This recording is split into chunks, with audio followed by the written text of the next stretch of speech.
Para postular al concurso Subsidio para la adquisición de tierras por indígenas, debes acercarte a las oficinas de informaciones de CONADI o IRS, donde se te entregará una carpeta que contiene las bases del concurso e información donde se indican todos los requisitos y documentos necesarios para la postulación.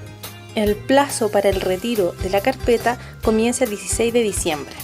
Las postulaciones se recibirán entre el 5 de enero y el 5 de febrero de 2015, donde debes dejar toda la documentación en las oficinas de parte de CONADI.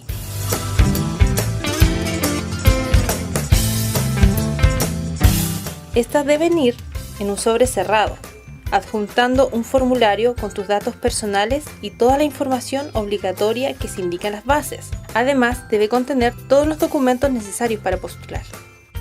Debes preocuparte y ser responsable de incluir toda la documentación solicitada para que no quedes fuera del proceso. Luego de recibidas las postulaciones, comienza el proceso de revisión y evaluación de cada uno de los sobres, proceso que finalizará el 24 de abril de 2015. Los resultados del concurso se publicarán el 4 de mayo de 2015, indicando las personas y comunidades beneficiadas con el subsidio de CONADI.